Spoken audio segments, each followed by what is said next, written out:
شێخ جەنگی برای مام جەلالە لە دایکەوە کە باوکی دەمرێت دایکی کەسێ منداڵی دەبێت بە ناوی حەمە ساڵح جەنگی مریەم شوو بە شێخ حەسامەدین دەکات. شێخ حەسامەدین خزمی خۆیەتی و سێ منداڵی تری لێ دەبێت، ئەوانیش مام جەلال، جەمیلە، فەوزیە. لە کاتی لاویدا جەنگی کچێکی خزمی خۆی بە ناوی نەزمەخان تاڵەبانی مارە دەکات. نەزمەخان کچێکی زۆر جوان و عاقڵ و خانەدان دەبێت. شێخ جەنگی لەو سەردەمەدا سەرقاڵی کاری کشتوکاڵی دەبێت لە لادێکی خۆیان و زوو لە کۆیەوە دەچێتەوە بۆ لادێ. شێخ جەنگی کوڕێکی زۆر جوان و بە شەخسیات و خاوەن دیوەخان و میوان دەبێت. لە ماڵی باوە پیارەکەی زۆر کرێکار و خزمەتکار کاریان دەکرد. لە نێوانیاندا کچێکی تەمەن 14 ساڵ هەبوو بە ناوی فاتمە کە لەگەڵ دایکیدا لە ماڵی شێخ حەسامەدین کاریان دەکرد. بەهۆی جوانیەکەیەوە شێخ جەنگی فاتمە و دایکی برد بۆ دیوەخانەکەی خۆی بۆ کارکردن. شێخ جەنگی چەند جارێک دەستدرێژی دەکاتە سەر فاتمە و سک بڕی دەکات.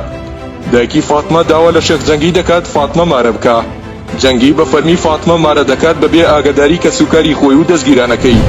دوای بڵاوبوونەوەی هەواڵەکە نەزمەخان کە مارە بڕی شێخ جەنگی بوو بۆم کاری جەنگی دەزانێت و داوای جیابوونەوەی لێ دەکات. بەڵام شێخ جەنگی ڕەتی دەکاتەوە بە هیچ شێوەیەک نەزمەخان تەلاق بدات و هەڕەشەی کوشتنی کە سوکارەکەی دەکات ئەگەر بێت و لە دادگا تەلاقی کچەکەیان بسەنن. ساڵی هەشتاکان بنەماڵی شێخ جەنگی کوردستان بەجێ دێڵن و دەچن بۆ هەندەران و لەسەر پارەی سۆشیاڵ دەژین. کوڕەکانی کاری شۆردنی ئۆتۆمبیل و کاری چێشخانە دەکەن.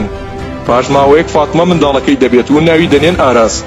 ئاراز دەبێت بە سکرتێری مام جەلال و لە ماوەیەکی نزیکدا دەوڵەمەند دەبێت و دۆستێکی نزیکی قاسم سلێمانی دەبێت و سڵ لە هیچ کارێک ناکاتەوە دژی بەرژەوەندەکانی گەلی کورد.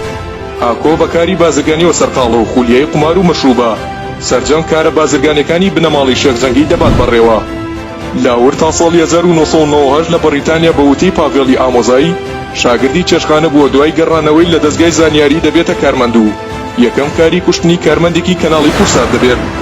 هەر لەو کەناڵە دڵی دەچێتە سەر کچێک بە ناوی گەشە کە پێشتر دووشوی دیکەی کردووە. گەشە پەیوەندی لەگەڵ ماڵی خەزورانی زۆر خراپە و لە بری ئەوە لەگەڵ کچەکانی برێم ئەحمەد زۆر تێکەڵا. لاور دوای گەیشتنی بە پلەی بەرپرسی دەستگای زانیاری بە کۆکردنەوەی مەلەف و گرتە ڤیدۆی سەرکردەکانی یەکێتی دەگاتە پۆستی هاوسەرۆکی یەکێتی.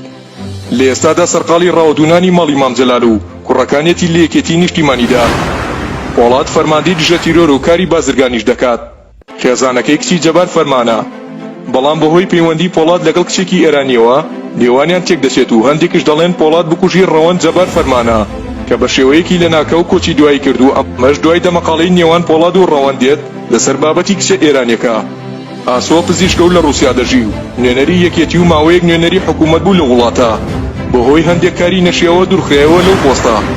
ئاواز شێخ جەنگی کە یەکێکە لە کچەکانی شێخ جەنگی لە ئێستادا پەرلەمانتاری خانەنشینە بێ ئەوەی بەشداری هیچ کۆبوونەوەیەکی کردبێت. لاڤا شێخ جەنگیش لە لەندەن دەژی و خولیای خواردنەوە و ئاهەنگی شەوانەیە.